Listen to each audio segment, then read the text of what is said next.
ETF index mutual funds నేర్చుకుని stock మార్కెట్లో రాణించాలనుకుంటున్నారా? వెంటనే ఈ నెంబర్కి కాల్ చేయండి.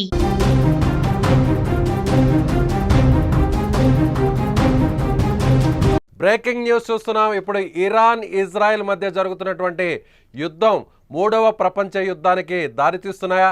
గత 4 రోజుల నుంచి జరుగుతున్నటువంటి భీకర దాడులు, ఓవైపు ఇజ్రాయెల్ ఈ యుద్ధాన్ని స్టార్ట్ చేసింది. ఇరాన్కి సంబంధించినటువంటి క్యాపిటల్ సిటీ టెహరాన్పై పూర్తి స్థాయిలో తమ పట్టును నిలుపుకునే ప్రయత్నం చేస్తుంది ఇజ్రాయెల్. మరోవైపు ఇరాన్ కూడా ఇజ్రాయెల్ మీద అదే స్థాయిలో దాడికి ప్రయత్నిస్తుంది. ఇజ్రాయెల్ మీద ఇరాన్ గత 24 గంటల్లో దాదాపు 100కు పైగా మిసైల్స్ను లాంచ్ చేసింది. అలాగే ఇరాన్కి సంబంధించినటువంటి అమెరికా సంబంధించిన దౌత్య కార్యాలయానికి దగ్గరలోనే ఈ మిసైల్ కూడా పడింది.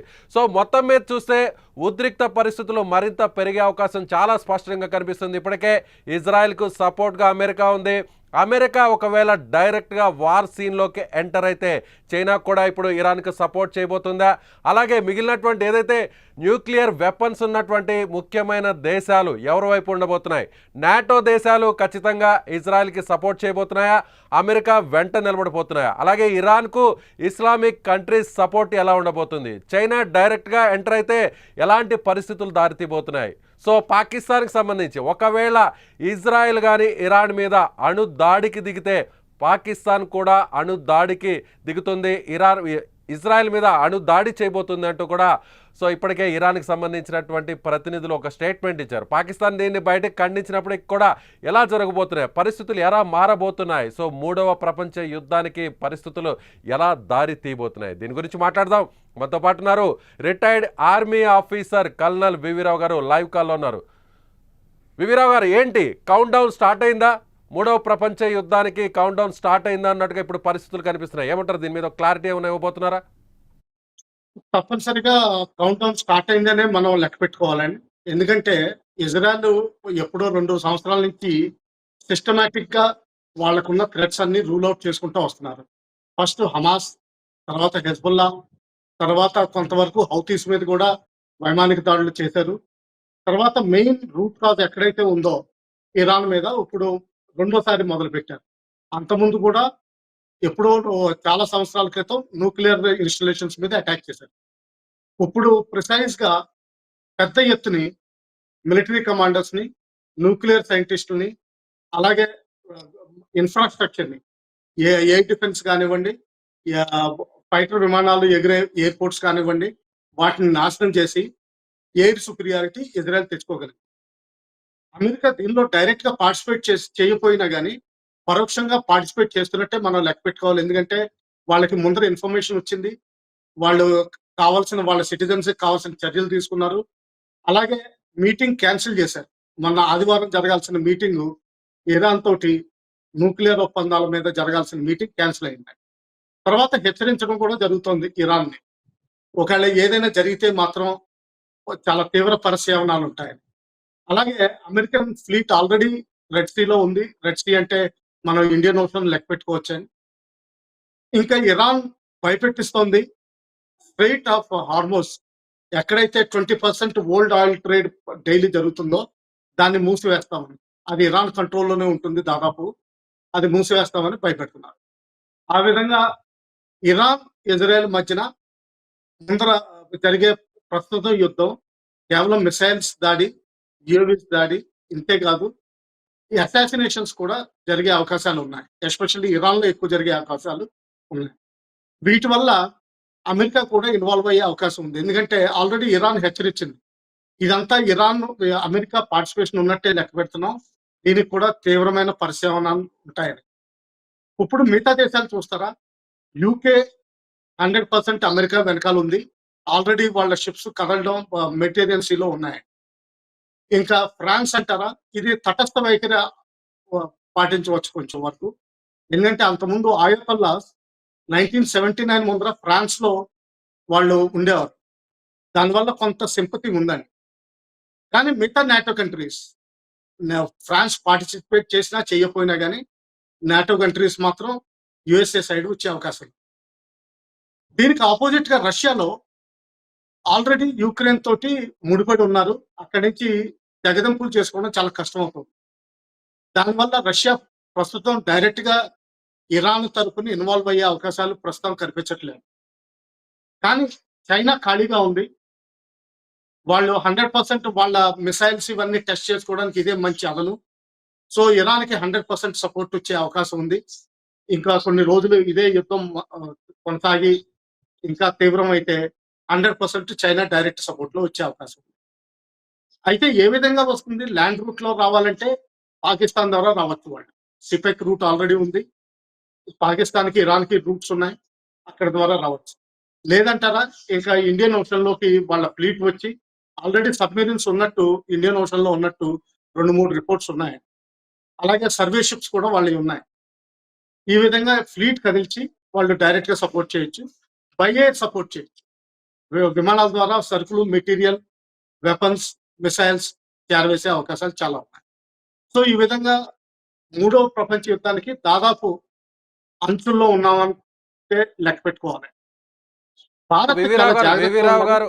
వివిరావు గారు కొద్దిసేపటి కిందటే ఇరాన్ కూడా ముఖ్యంగా ఒక స్టేట్మెంట్ కూడా ఇచ్చింది. గతంలో ఏదైతే 1968లో ఒక ఒప్పందానికి, అది ముఖ్యంగా అంతర్జాతీయ ఒప్పందానికి కట్టుబడి ఉంటూ కొన్ని సంతకాలు కూడా చేసింది. ఏంటంటే అణ్వస్త్ర వ్యాప్తి నిరోధక ఏదైతే ఒప్పందం ఉందో ఈ అగ్రిమెంట్కి గతంలో ఒప్పుకుంది. ఈ అగ్రిమెంట్ నుంచి, ఈ ఒప్పందం నుంచి, అణ్వస్త్ర వ్యాప్తి నిరోధానికి సంబంధించిన ఒప్పందం నుంచి తాము బయటకు వస్తున్నాం. దీనికి సంబంధించి కూడా ఏదైతే ఇరాన్ పార్లమెంటులో కూడా బిల్లును ప్రవేశపెట్టడానికి ఇరాన్ సిద్ధమైపోయింది. అంటే ఒక రకంగా ఏదైతే ఆయుధాలను తయారు చేయడానికి సిద్ధంగా ఉన్నాము అని ఒక రకంగా పరోక్షంగా ఈ స్టేట్మెంట్ అనుకోవచ్చా? సో దేనికైనా కూడా తెగబడడానికి సిద్ధంగా ఉన్నామని చెప్పుకోవచ్చా? మరోవైపు పాకిస్తాన్ కూడా మాకు సపోర్ట్ చేస్తుంది. ఒకవేళ ఇజ్రాయెల్ కానీ న్యూక్లియర్ దాడి చేస్తే, అణు దాడి చేస్తే తమ మీద, పాకిస్తాన్ ఖచ్చితంగా ఇజ్రాయెల్ మీద అణు దాడి చేయడానికి సిద్ధంగా ఉందంటూ కూడా ఇరాన్ ఒక స్టేట్మెంట్ ఇచ్చింది. అంటే ఇప్పుడు మీరు చెప్తున్నట్టుగా చైనా పాకిస్తాన్ ద్వారా ఇరాన్కి సపోర్ట్ చేసేటువంటి అవకాశం ఉందంటారా? 100% ఉంది. ఎందుకంటే పాకిస్తాన్‌కి అనుబంధంగా ఉంది చైనా. అమెరికా దూరంగా ఉంటుంది. సో అందువల్ల ఏంటంటే చైనాకి ఎక్కువ సపోర్ట్ ఇచ్చే అవకాశాలు ఉన్నాయి పాకిస్తాన్. ఇంకా ఇరాన్ అంటారా, న్యూక్లియర్ ప్రొలిఫరేషన్ ట్రీటీ మీరు అన్నట్టుగా, తెలుగులో అన్నట్టుగా ఏదైతే న్యూక్లియర్ వెపన్స్ ఎక్కువ తయారు చేయము, వేరే దేశాలకి స్ప్రెడ్ చేయము అన్నదానికి ఒప్పందం 60వ దశకంలో చేసిందైతే దాని నుంచి బయటికి రావడానికి ఆల్రెడీ పార్లమెంట్ లో ముసాయిదా పెట్టారు.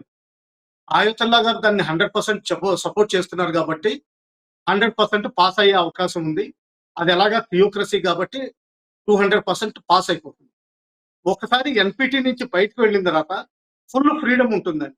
ప్రస్తుతం ఏంటంటే international atomic energy agency inspectors Iran లో ఇంకా తిరుగుతున్నారు. ఎప్పుడైతే ఎన్పిటి నుంచి బయటకు వస్తారో ఈ ఐఏఈఏ ఇన్స్పెక్టర్స్ ని బయట పంపించేయడం జరుగుతుంది.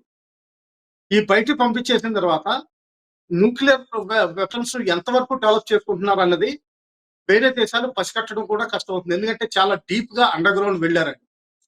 ఎస్పెషల్లీ ఉత్తరంలో ఉన్న పర్వత శ్రేణుల్లో చాలా డీప్ గా వెళ్ళారు. ఇజ్రాయెల్ కూడా వాటిని డిమాలిష్ చేయలేకపోతుంది. ఒకవేళ America deep bunker posting bombs ఇచ్చినా గానీ వాటికి కూడా కౌంటర్ గానే ఈ సొరంగాలు తవ్వడం, న్యూక్లియర్ ఇన్స్టాలేషన్స్ స్థాపించడం జరిగింది. ఇంకా కొన్ని రిపోర్ట్స్ ఏమొస్తున్నాయంటే ఆల్రెడీ ఇరాన్ 9 అణుబాంబుల్ని తయారు చేసిందని రిపోర్ట్స్ వస్తున్నాయి. అది చాలా నిజమయ్యే అవకాశాలు ఉన్నాయి. ఎందుకంటే చాలా సీక్రెసీలో చేసి ఉంటారు. అది చేసి ఉంటే మాత్రం తప్పనిసరిగా వాళ్ళు వాడే అవకాశాలు చాలా ఉన్నాయి. ఇంకా పాకిస్తాన్ సపోర్ట్ ఇరాన్ కి. వివిరావు గారు మీరు చెప్పినట్టుగా ఒకవేళ నిజంగా పార్లమెంట్లో ఈ ఒప్పందం నుంచి బయటకు వస్తున్నట్టు బిల్లును ప్రవేశపెట్టి ఒకవేళ తీర్మానం చేస్తే డైరెక్ట్గా ఇది అమెరికాని రెచ్చగొట్టినట్టు అనుకోవచ్చా? ఇప్పటికే అమెరికా తమ షరతులు కట్టుబడి ఉండాలి, ఒప్పుకోకపోతే మరింత యుద్ధాన్ని తీవ్రతరం చేస్తాము, ఎట్టయినా సరే ఇరాన్ ఖచ్చితంగా చర్చలకు రావాలని పిలుస్తున్నటువంటి అమెరికా ఇప్పుడు తన నిర్ణయాన్ని మార్చుకొని డైరెక్ట్గా ఇక యుద్ధ రంగంలోకి దిగే అవకాశం ఉందా? ఇప్పటివరకు పరోక్షంగా ఉన్నటువంటి అమెరికా ఇక నేరుగా ఇరాన్ మీదకు డైరెక్ట్గా అటాక్ చేసే అవకాశం ఉందంటారా ఒకవేళ ఈ ఒప్పందం నుంచి బయటకు వస్తే ఇరాన్? 100% అండి. ఒకవేళ ఎన్పిటి నుంచి బయటకు వచ్చేస్తే అమెరికా క్లారిటీ ఇచ్చినట్టు అయింది. ఇంకా చర్చలకు దిగబోము, మేము అణ్వస్త్రాలతో మా ఇష్టం వచ్చినట్టు చేసుకుంటాం, మాకు హక్కు ఉందని. ఆ విధంగా ఏంటంటే ఇంకా అమెరికా డైరెక్ట్ గా ఇజ్రాయెల్ సపోర్ట్ లో first deep bunker busting bombs ఇచ్చే అవకాశం ఉంది. అలాగే F-35 ఇంటెలిజెన్స్ షేరింగ్, ఇటువంటి విమానాల support, UAV support, reaper supports ఇవి కూడా ఇచ్చే అవకాశం ఉంది. దీనివల్ల ఏమవుతుందంటే ఇరాన్ హార్మోస్ ఏదైతే అది దారి ఉందో దాన్ని మూసివేయడం జరుగుతుంది. అది మూసివేయంగానే అమెరికన్ ఫ్లీట్ అక్కడ ఉన్నది రియాక్ట్ అవుతుంది. అది రియాక్ట్ అవ్వగానే బహుశా Iran naval fleet especially mines పాకే అవకాశం ఉంది అమెరికా ఫ్లీట్ కి ఎగ్నెస్ట్ గా. అలాగే హౌతీస్ కూడా వాళ్ళకి సపోర్ట్ లో వస్తారు, ఎందుకంటే హౌతీస్ కూడా డైరెక్ట్ ఇండియన్ ఓషన్ యాక్సెస్ ఉంది. సో ఈ విధంగా వార్ ఇమీడియట్ గా స్ప్రెడ్ అయ్యే అవకాశం ఉంది 100%. ఇప్పుడు వరకు చైనా డైరెక్ట్ గా ఎక్కువ మాట్లాడలేదు, కేవలం ఒక SCO ద్వారా స్టేట్మెంటే ఇచ్చారు. కానీ దీని తర్వాత డైరెక్ట్ గా రంగంలో దిగే అవకాశం ఉంది. చెప్పండి. మరింత అంటే రోజు రోజుకి పరిణామాలు మరింత ముదురుతున్నాయనుకోవచ్చా? ఒకవేళ చర్చలు జరుగుతాయి, కేవలం 2-3 రోజులు మాత్రమే దాడులు ఉంటాయి, ఈ అటాక్స్ ఉంటాయి అని అందరు కూడా భావించారు ప్రపంచ దేశాలన్నీ కూడా. సో ఇప్పుడు ఇరాన్ తీసుకునేటువంటి నిర్ణయాన్ని బట్టే ఇప్పుడు ఏ దేశాలన్నీ కూడా ఎలా రియాక్ట్ అవుతాయి అనేది కూడా చూడాలంటారు, అంతేనంటారా? అంతేనండి. ఇంకా రియాక్షన్స్ కూడా జనరల్ గా మనం కొంచెం ప్రెడిక్టబుల్ గానే ఉన్నాయి. రష్యా డైరెక్ట్ గా మిసైల్స్ సప్లై చేసే అవకాశం ఉంది. అలాగే ఏదైనా సరే టెక్నీషియన్స్ పంపించే అవకాశం ఉంది. కానీ దానికి మించి చేసే అవకాశం తక్కువ అనిపిస్తుంది, ఎందుకంటే వాళ్ళు యూక్రెయిన్ లో ఫిక్స్ అయిపోయారు. ఇంకా టర్కీ విపరీతమైన ఫ్రంట్ రోల్కి వస్తుంది. ఫ్రాన్స్ కొంచెం తటస్థంగా ఉండే అవకాశం ఉంది. మిగతా నాటో కంట్రీస్ అన్ని అమెరికా వైపు తిరిగే అవకాశాలు ఎక్కువ ఉన్నాయి. యూకే 100% డిప్లాయ్మెంట్ చేస్తుంది. ఇంకా చైనా అంటారా 100% ఇరాన్ సైడ్ వస్తుంది. ఇప్పుడు ఇటు పాకిస్తాన్ చూస్తే అటు అమెరికా వెళ్ళాలా, ఇటు అమెరికా సైడ్ వెళ్ళాలా, ఇటు చైనా సైడ్ వెళ్ళాలా అని కొంచెం ఆలోచిస్తుంది. కానీ నేను అనుకోవడం బహుశా చైనా సైడ్ తిరిగే అవకాశాలు ఎక్కువ ఉన్నాయి, ఎందుకంటే సరిహద్దు ప్రాంతాల్లో ఉంది. తర్వాత సీపెక్ రోడ్డు వాళ్ళకి కన్వీనియంట్ గా ఉంది. ఈ విధంగా చూస్తే మాత్రం తర్వాత వాళ్ళకి క్యాష్ చాలా కావాల్సిన అవసరం ఉంది, అది ఇరాన్ ఇవ్వగలిగే పరిస్థితుల్లో ఉంది. సో ఆ విధంగా చూస్తే పాకిస్తాన్ చైనా తరఫుని ఇరాన్ కి సపోర్ట్ ఇచ్చే అవకాశాలు డైరెక్ట్ కాకపోయినా కానీ ఇండైరెక్ట్ గా సపోర్ట్ ఇచ్చే అవకాశాలు చాలా ఉన్నాయి. Right sir, right. Thank you V V Rao గారు. సో ఇది కల్నల్ వివిరావు గారు చెప్తున్నట్టుగా రిటైర్డ్ ఆర్మీ ఆఫీసర్. ప్రస్తుతం కనిపిస్తున్నటువంటి పరిణామాలు, ప్రస్తుతం కనిపిస్తున్నటువంటి సిచ్యువేషన్స్ అండ్ మూమెంట్స్ చూస్తే ఖచ్చితంగా 3వ ప్రపంచ యుద్ధానికి దారి తీసే పరిస్థితులు చాలా స్పష్టంగా కనిపిస్తున్నాయి. రోజు రోజుకి యుద్ధం తీవ్రత పెరుగుతుంది. ఇప్పటికే డైరెక్ట్గా అమెరికా రంగంలోకి దిగేటువంటి అవకాశం ఉన్నట్టుగా కనిపిస్తుంది. ముఖ్యంగా ఇరాన్ చేసినటువంటి ఒక ప్రకటన ఏదైతే అణ్వస్త్ర వ్యాప్తికి సంబంధించిన నిరోధానికి సంబంధించినటువంటి ఒప్పందం నుంచి తాము బయటకు వస్తున్నాం, తమ పార్లమెంట్లో ఇప్పటికే దీనిని బిల్లు కూడా ప్రవేశపెట్టబోతున్నాం, ఒకవేళ బిల్లు కానీ తీర్మానం పొందితే మాత్రం బిల్లు నుంచి బయటికి, ఒకవేళ ఈ ఒప్పందం నుంచి బయటకు వస్తే బిల్లు కానీ యథాతథంగా ప్రవేశపెట్టి దీనికి ఓకే చెప్తే మాత్రం ఖచ్చితంగా దీన్ని సీరియస్గా తీసుకుంటుంది అమెరికా. డైరెక్ట్గా ఇక యుద్ధ రంగంలోకి దిగబోతుంది. ఒకవేళ అమెరికాతో పాటుగా మిగిలినటువంటి నాటో దేశాల సపోర్ట్ అంతా కూడా పూర్తిగా ఇజ్రాయెల్కి ఉంటే మాత్రం, ఒక్క ఫ్రాన్స్ తటస్థంగా ఉంటే మిగిలినటువంటి దేశాలన్నీ కూడా ఇజ్రాయెల్ వైపు నిలిస్తే ఖచ్చితంగా ఇరాన్కు చైనా సపోర్ట్ ఉండబోతుంది.